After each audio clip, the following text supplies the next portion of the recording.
Hello student, welcome back to my channel. कैसे हैं आप सभी लोग। आप लोग के लिए ह्यूमन रिसोर्स मैनेजमेंट के मैं एमसीक्यू क्वेश्चंस लेकर के आ रही हूँ। कुछ यूनिवर्सिटीज में ये आपकी एचआरएम यानी कि ह्यूमन रिसोर्स मैनेजमेंट के नाम से चलती है और कहीं कहीं पे मैनेजिंग ह्यूमन रिसोर्सेज के नाम से भी चलती है। तो दोनों का ही सिलेबस जो है वो सेम ही है। तो किसी भी यूनिवर्सिटी में हो, कभी कभी सेमेस्टर भी अलग अलग हो जाते हैं। अगर आपका सिलेबस यही है, चैप्टर आपके यही है और आपकी यही सब्जेक्ट है, तो सेम रहने वाला है आपका सारा कंटेंट। तो उसके लिए भी आप इसको पढ़ सकते हैं। तो इससे पहले इसका पार्ट 1 मैंने अपलोड किया था। वैसे तो इसका पहले मैं वीडियोज़ ऑलरेडी अपलोड कर चुकी हूँ, आपको थ्योरी भी मिल जाएगी और जो इसकी एमसीक्यूज़ क्वेश्चंस हैं वो भी मिल जाएँगे। अब ये नई वीडियोज़ आप लोग के लिए 2026 के लिए मैं लेकर के आ रही हूँ, 2026 के लिए, जिससे कि और जो चीज़ें बीच में पूछी गई हैं या जो इम्पोर्टेंट चीज़ें और ऐड हुई हैं या जिस तरह से अब पैटर्न चल रहा है आपके एग्ज़ाम का, तो उसको आप उस के अकॉर्डिंग ही तैयारी कर सकें। और भी जिस सब्जेक्ट पे आपको एमसीक्यूज़ वीडियो चाहिए हो, तो सब्जेक्ट का नेम मुझे कमेंट सेक्शन में बताइएगा कि कौन-कौन से सब्जेक्ट पर आप वीडियोज़ चाहते हैं। तो वैसे ही मैं वीडियोज़ आप लोग के लिए लेकर के आऊँगी। तो आइए शुरू करते हैं और यहाँ पर हम फर्स्ट क्वेश्चन लेते हैं। First question is the process of collecting and analysing information about the task, duties and responsibilities of a job is called. यहाँ क्वेश्चन कह रहा है आपका किसी कार्य के कार्यों, कर्तव्यों और उत्तरदायित्वों के बारे में जानकारी एकत्र करने और उनका विश्लेषण करने की प्रक्रिया कहलाती है। जॉब इवैल्यूएशन है, जॉब एनालिसिस है, जॉब एनरिचमेंट है, जॉब डिज़ाइन है। अब ये चारों ही चीज़ें बहुत ही इम्पोर्टेंट हैं। ह्यूमन रिसोर्स मैनेजमेंट का बहुत ही इम्पोर्टेंट टॉपिक है ये चारों और इससे आपके क्वेश्चन बनेंगे। ये चारों ही आपके एक ही में दे रखे हैं। जब आप देखेंगे चैप्टर्स में मैंने ऑलरेडी इसकी थ्योरी भी पढ़ा रखी है आपको। इस पर एक प्लेलिस्ट अलग से मैंने बनाई हुई है, उसका लिंक आपको इस वीडियो के डिस्क्रिप्शन में मिल जाएगा या फिर मैं आई बटन में भी लगा दूँगी या फिर जो एंड स्क्रीन पे देखिएगा वहाँ भी मिल जाएँगी ये वीडियोज़, तो उसमें आप पढ़ भी सकते हैं इसके बारे में। तो ये चारों चीज़ें बहुत ही इम्पोर्टेंट है। अब जो क्वेश्चन आपका कह रहा है कि किसी कार्य के कार्यों यानी कि कोई जॉब है, उसमें कौन-कौन से आपको कार्य करने हैं, उसकी डिटेल्स क्या होंगी, उसका रिस्पॉन्सिबिलिटीज़ क्या होंगी, उसके बारे में जो इन्फॉर्मेशन कलेक्ट की जाती है उसको क्या कहते हैं? तो उसको हम जॉब एनालिसिस कहते हैं। जॉब एनालिसिस जो होता है ये एक काफ़ी इसका जो स्कोप होता है वो ब्रॉड होता है। जॉब एनालिसिस में ही आपकी 3 चीज़ें शामिल हो जाती हैं। यहाँ पर इसके में 3 चीज़ें आती हैं, एक तो जॉब डिस्क्रिप्शन हो जाता है, यहाँ पर कार्य का विवरण जिसे आप कह सकते हैं, जॉब डिस्क्रिप्शन हो जाता है, जिसमें कि कार्य क्या करना है, कार्य से रिलेटेड, जॉब से रिलेटेड सारी ही इन्फॉर्मेशन रहती है कि क्या कार्य है, मेनली जॉब क्या है, क्या करना है, रिस्पॉन्सिबिलिटीज़ क्या-क्या होंगी, मशीनरी कौन-सी यूज़ हो रही है, क्या वर्किंग आवर्स रहने वाले हैं, क्या वहाँ पर के कितना जोखिम है, कितना रिस्क है, ये सारी चीज़ें आ जाती हैं जॉब डिस्क्रिप्शन में। सेकंड चीज़ हो जाती है वहाँ पर जॉब स्पेसिफिकेशन। नेक्स्ट हो जाता है यहाँ पर जॉब स्पेसिफिकेशन। जॉब स्पेसिफिकेशन जैसे कि नाम से ही क्लियर हो रहा है, ये हो जाएगा कि किस तरह के लोगों की नीड है, यानी कि ह्यूमन रिसोर्स किस तरह का चाहिए। भाई हर किसी की अलग-अलग योग्यताएँ होती हैं, कोई अकाउंटेंट में योग्य होता है, कोई टेक्निकल काम में होता है। उसी के अकॉर्डिंग हर जॉब की भी अपनी-अपनी क्या होती हैं नीड्स होती हैं कि इस पे इसी तरह का व्यक्ति ही आना चाहिए। तो उसमें क्या योग्यताएँ होनी चाहिए उस व्यक्ति में उस कार्य को करने के लिए, उसके बारे में बताया जाता है। तो जॉब डिस्क्रिप्शन बताएगा जॉब से रिलेटेड, जॉब स्पेसिफिकेशन बताता है कि आप में क्या स्पेशलिटी होनी चाहिए जॉब को करने के लिए। और थर्ड इसमें आ जाता है जॉब परफॉर्मेंस। तो ये 3 चीज़ें शामिल की जाती हैं, यानी कि परफॉर्म किस तरह से किया उसका वैल्यूएशन है, सारी चीज़ें आएँगी। अभी और क्वेश्चंस इस पर हम देखेंगे, तो और आपको अच्छे से क्लियर हो जाएगा। तो जॉब एनालिसिस का स्कोप बड़ा है, उसमें ही आपकी ये तीनों चीज़ें भी आ जाती हैं। अब बेसिक कॉन्सेप्ट आपको पूरे चैप्टर का समझ में आ गया, अब वैसे ही क्वेश्चन आपको आगे देखने को मिलेंगे, जिससे कि आप इज़िली सॉल्व कर पाएँगे। चलिए नेक्स्ट क्वेश्चन लेते हैं।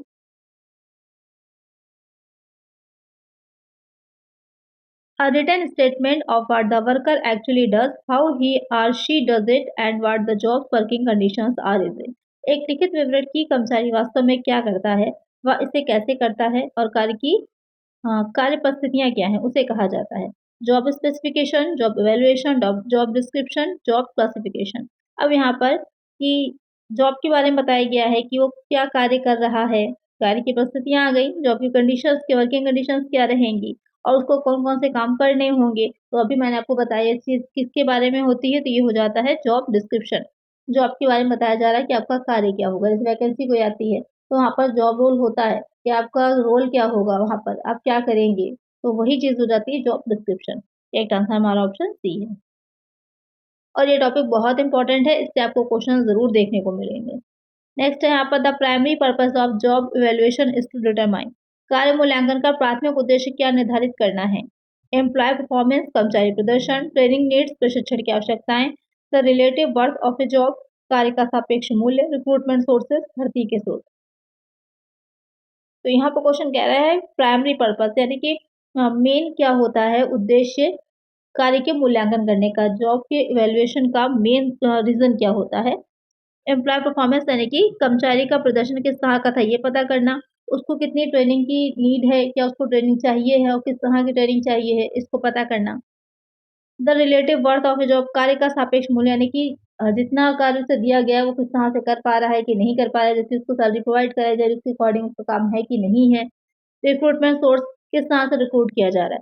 तो जॉब वैल्यूएशन में मेनली यही देखा जाता है, the relative worth of a job, कि कितनी वर्थ इट है उसकी जॉब, वो कितना किस तरह से कार्य कर रहा है, एक्चुअल में कर रहा है सही ढंग से, नहीं कर पा रहा है कि उसको ट्रेनिंग की नीड भी हो सकती है। ये सारी चीज़ें हैं, एम्प्लॉय का परफॉर्मेंस सब कुछ ही आ जाता है इस वाले पॉइंट में। तो करेक्ट आंसर हमारा ऑप्शन सी हो जाएगा। अब उसके बहुत से मेथड्स होते हैं। नेक्स्ट आ जाएगा, which of the following is the output of job analysis, निम्नलिखित में से कौन सा कार्य विश्लेषण का आउटपुट है। Job description and job specification, salary structure, वेतन संरचना, परफॉर्मेंस अप्रेजल, प्रदर्शन मूल्यांकन, वर्क मोटिवेशन, कार्य प्रेरणा। तो यहाँ पर क्वेश्चन कह रहा है कि इसमें से कौन सा जो है जॉब एनालिसिस का आउटपुट होता है, यानी कि जब कार्य का विश्लेषण किया जाता है तो उसका परिणाम क्या निकलता है, क्वेश्चन आपसे ये कह रहा है। तो क्या परिणाम निकलता है, अभी मैंने आपको बताया कि जॉब एनालिसिस जो होता है उसमें 3 चीज़ें आ जाती हैं। जॉब डिस्क्रिप्शन भी आता है, जॉब स्पेसिफिकेशन भी आता है और जॉब इवैल्यूएशन भी आता है। तो यहाँ पर अगर आप देखेंगे परिणाम के बारे में तो क्या दे रखा है, ये 2 चीज़ें दे रखी हैं। तो डिस्क्रिप्शन हमें कार्य के विवरण का पता चलता है और कार्य के विशिष्टताओं या फिर विनिर्देश का पता चलता है। तो करेक्ट आंसर हमारा ऑप्शन ए हो जाएगा। अब यहाँ पर आपको जितने भी ऑप्शंस दिख रहे होंगे सारे ही पॉजिटिव हैं। लेकिन वो ऑप्शन को चुनिए जो कि आपका ज़्यादा चीज़ों को अपने अंदर समेट रहा है। जैसे जॉब डिस्क्रिप्शन की जब हम बात कर रहे हैं, तो वहाँ पर हम वर्क मोटिवेशन सारी चीज़ें उसमें आ जाएँगी। स्पेसिफ़िकेशन में आपकी परफ़ॉर्मेंस किस तरह की है, वो सब भी आ जाएगा। तो आंसर आपको बेस्ट ऑप्शन चुनना होता है। तो करेक्ट आंसर हमारा ऑप्शन ए है। नेक्स्ट क्वेश्चन है, which process involves systematic comparison between jobs to establish a fair pay structure? उचित वेतन संरचना स्थापित करने के लिए कार्यों के बीच व्यवस्थित तुलना किस प्रक्रिया में शामिल है। जॉब एनालिसिस में, जॉब वैल्यूएशन में, जॉब रोटेशन में या फिर जॉब इनलार्जमेंट में। क्वेश्चन क्या कह रहे हैं यहाँ पर कि एक फेयर आप जो सैलरी होती है उसका स्ट्रक्चर जो बनाना चाह रहे हैं, यानी कि कितनी पे मिलनी चाहिए, कितनी सैलरी उसको आप पे करेंगे, तो उसको स्थापित करने के लिए आप क्या करते हैं, कार्यों के बीच में व्यवस्थित तुलना करते हैं। जो भी अलग-अलग जॉब्स होती हैं, उनके बीच में क्या होता है, कंपैरिज़न होता है। इसलिए आप देखेंगे कि जो वैकेंसी आती है, चाहे प्राइवेट सेक्टर में हो, गवर्नमेंट सेक्टर में हो, तो सबकी सैलरी इक्वल नहीं होती। हर पोस्ट की सैलरी अलग-अलग होती है। तो कैसे अलग-अलग होती है? जिसकी जितनी ज़्यादा रिस्पॉन्सिबिलिटी होती है, जिसके जितने ज़्यादा काम होते हैं, उतनी ही उसकी सैलरी भी ज़्यादा होती है। तो यहाँ पर उस प्रक्रिया में, उस प्रोसेस में जो शामिल है या जिस चीज़ को मेनली देखा जाता है, तो क्या होगा, वो जॉब वैल्यूएशन कहलाता है। कार्य का मूल्यांकन किया जाता है, उसी मूल्यांकन से हमको पता चलता है कि किस कार्य में कितना जोखिम है, किस तरह का वो कार्य है, उसी के अकॉर्डिंग ही उसकी सैलरी भी डिसाइड होती है। करेक्ट आंसर हमारा ऑप्शन बी हो जाएगा। नेक्स्ट क्वेश्चन है, which document specifies the minimum acceptable human qualities required for a job? कौन सा दस्तावेज किसी कार्य के लिए आवश्यक न्यूनतम स्वीकार्य मानवीय गुणों को निर्दिष्ट करता है।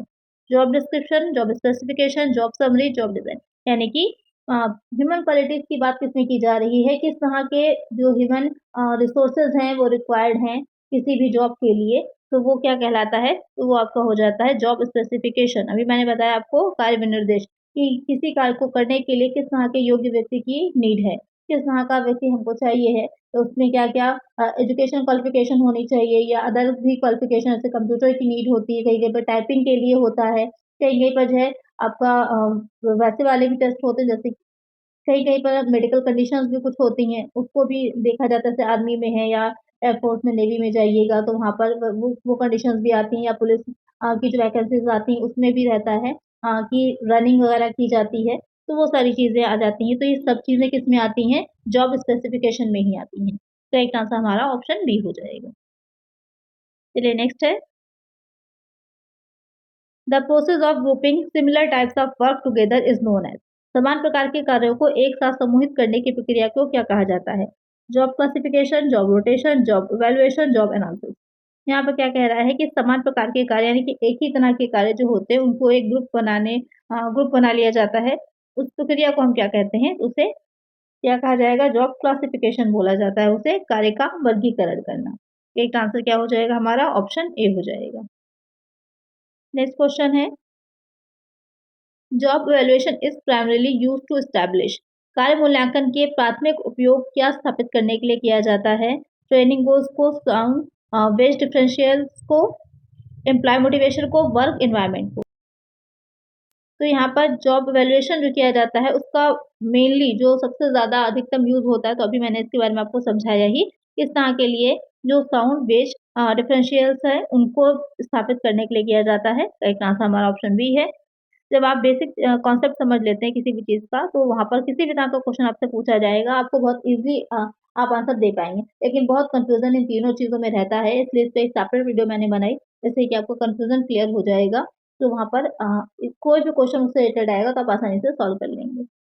Which of the following is not a method of job evaluation. निम्नलिखित में से कौन सी कार्य मूल्यांकन की विधि नहीं है? रैंकिंग मेथड है, पॉइंट मेथड है, असेसमेंट मेथड है, या फिर फैक्टर कंपैरिजन मेथड है। तो मैंने पहले ही बताया था आपको कि जॉब इवैल्यूएशन जो किया जाता है, जो कार्य का मूल्यांकन किया जाता है, उसके कई मेथड्स होते हैं। यहाँ पर रैंकिंग मेथड भी होता है, रैंक दी जाती है, पॉइंट मेथड भी होता है और फैक्टर कंपैरिजन मेथड भी होता है। यहाँ पर मूल्यांकन विधि नहीं होती, असेसमेंट मेथड नहीं होता। तो एक आंसर हमारा ऑप्शन सी है। इसके अलावा 360 डिग्री अप्रेजल होता है, 720 डिग्री अप्रेजल होता है, ये सारी चीज़ें भी आती हैं। चलिए नेक्स्ट है, KSA in job analysis stands for. कार्य विश्लेषण में जो KSA है इसका मीनिंग क्या होता है? नॉलेज, स्किल, एटीट्यूड, की selection attributes, knowledge, strategy, ability, की सक्सेस एरियाज। तो KSA, जब हम जॉब एनालिसिस में KSA की बात करते हैं तो इसकी मीनिंग क्या होती है? इसकी मीनिंग हो जाती है नॉलेज, स्किल, एटीट्यूड, ज्ञान, कौशल और दृष्टिकोण। ये कितनी नॉलेज है, कितना स्किल्स है और किसी भी काम को करने के लिए आपका एटीट्यूड किस तरह का है। तो एक आंसर हमारा ऑप्शन ए है। जिस तरह से SWOT होता है एक बिजनेस के लिए, SWOT एनालिसिस होता है, जो एस फॉर हो जाता है स्ट्रेंथ, डब्ल्यू फॉर होता है वीकनेस, ओ फॉर हो जाता है अपॉर्चुनिटी और टी फॉर होता है थ्रेट्स।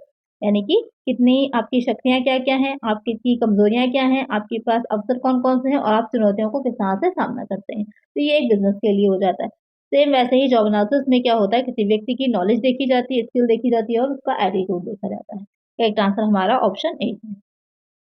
नेक्स्ट हो जाएगा, the systematic investigation of the task, duties and responsibilities of a job is. किसी कार्य के कार्यों, कर्तव्यों और जिम्मेदारियों की व्यवस्थित जांच है।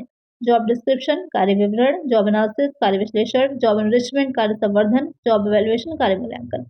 यहाँ पे क्या कह रहा है, किसी कार्य के कार्यों यानी कि कोई जॉब में क्या क्या आपको काम करने हैं, आपकी ड्यूटीज क्या होंगी, रिस्पॉन्सिबिलिटीज क्या होंगी, इसकी जो जांच की जाती है वो क्या है।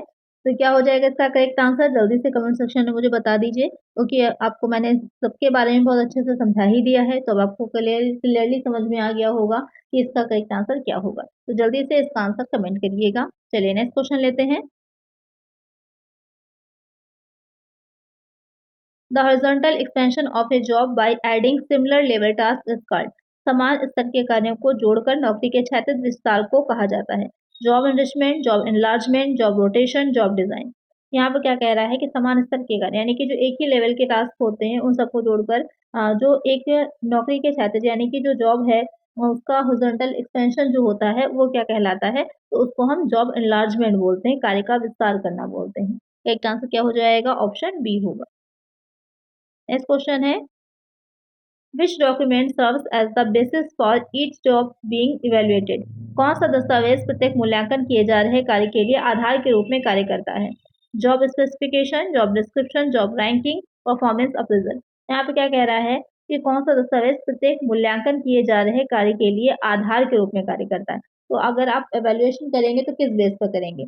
आपने कोई पहले से एक ये चीज डिसाइड कर रखी होगी, जैसे कि आप लोग हैं, आपने ये डिसाइड कर रखा है कि आपको 90 मार्क्स कम से कम लेकर के आने हैं। तो किसी सब्जेक्ट में अगर आपको 90 लेकर के आने हैं, तो उसी के अकॉर्डिंग आपने तैयारी भी करी होगी। तो तैयारी जब करी आपने, उसके बाद जब आपका पेपर हुआ, तो उसके बाद जब आपने अपना चेक किया कि आपके 90 मार्क्स आए कि नहीं आए, कितने मार्क्स अब आपके अब बन रहे हैं, तो आप कैसे किस बेस पर करते हैं? जो आपने पहले पढ़ा हुआ था, जिस तरह से आपने अपना पेपर दिया था, उसी के अकॉर्डिंग तो करते हैं। तो पहले से कोई बेस होना चाहिए। वो काम कौन कर देता है? वो करता है जॉब जो आपका डिस्क्रिप्शन होता है, कार्य का विवरण कि आपने जो चाहा था कि किस तरह का कार्य आपको चाहिए है, कैसा कार्य होना चाहिए है, उसको बेस आधार मानकर ही ये देखा जाता है कि ऐसा कार्य हुआ है या नहीं हुआ है। तो करेक्ट आंसर हमारा क्या हो जाएगा? ऑप्शन बी हो जाएगा। चलिए नेक्स्ट है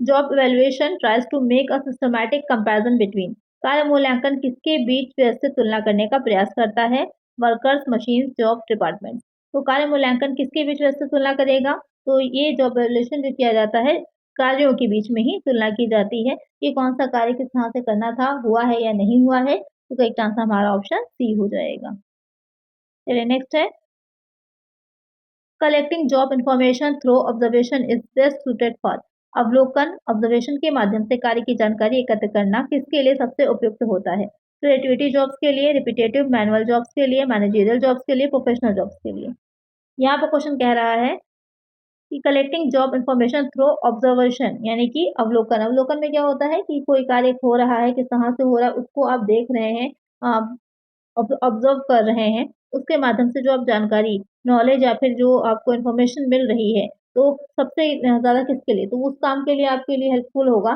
जो रिपिटेटिव मोड पर हो रहा है। बार-बार वैसे ही काम होता चला जा रहा है, तो जब आप उसको देखते हैं, तो आप ऑब्जर्व कर पाते हैं। ऐसे कि कार्य के घंटे डिसाइड करना है, तो वहाँ पे आप उनको देखेंगे, ऑब्जर्व करेंगे, कितनी देर वो कार्य कर रहे हैं, कितना रेस्ट का टाइमिंग लेते हैं, उनकी स्पीड क्या है।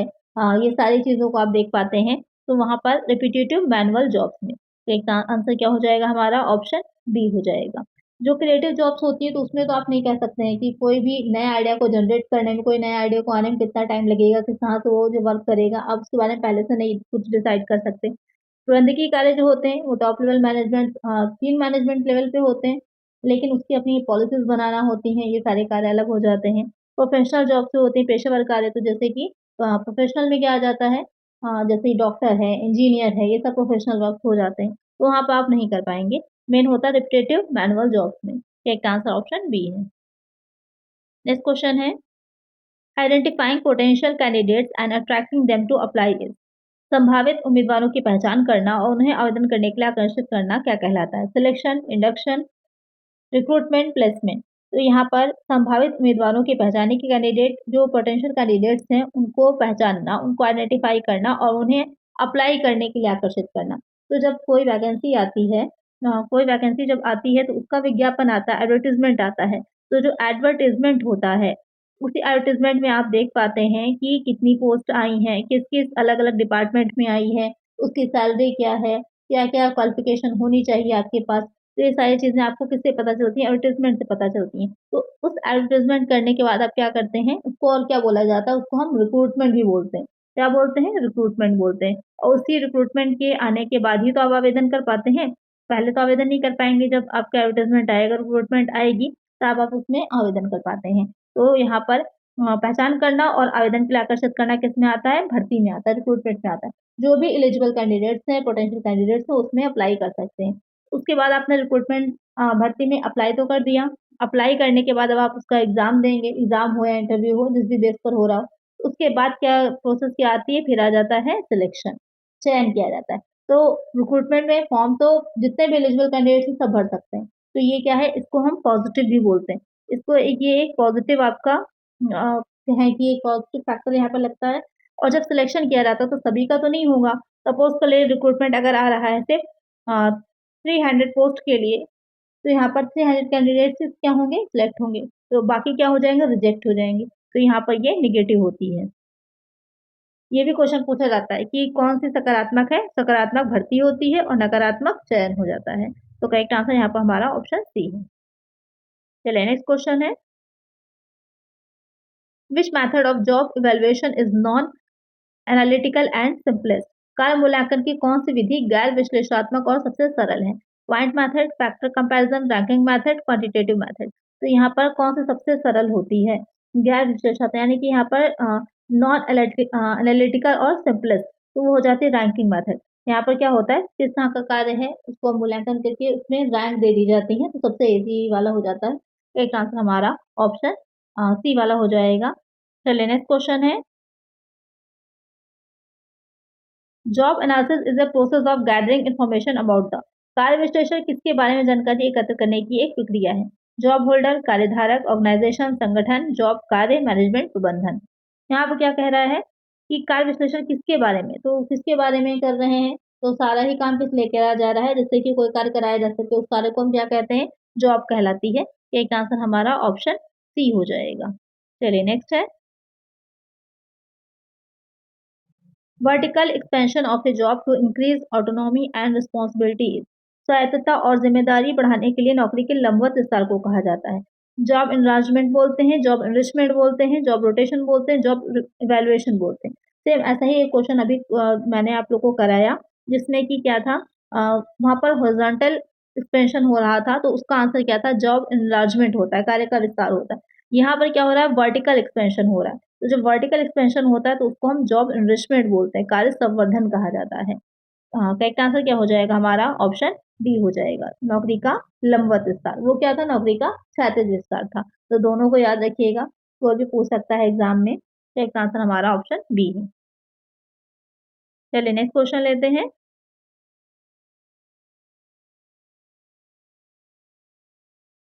A statement containing job title, location and duties is part of। नौकरी का शीर्षक, स्थान और कर्तव्यों वाला विवरण किसका हिस्सा है। जॉब स्पेसिफिकेशन का, डिस्क्रिप्शन का, एवेल्युएशन का, समरी का। ये भी बहुत इजी सा क्वेश्चन है। जॉब के बारे में आपको बताया जा रहा है कि शीर्षक क्या, आपकी पोस्ट क्या है, कहाँ पर आपको करनी है, आपकी जो है ड्यूटीज क्या है, ये सब किस में आ जाता है, जॉब डिस्क्रिप्शन में आ जाता है।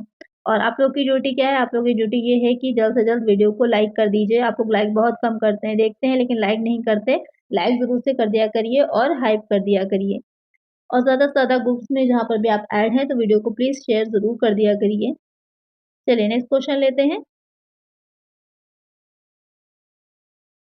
Job valuation determines the worth of a job in terms of. कार्य मूल्यांकन किसी कार्य के मूल्य को किस रूप में निर्धारित करता है।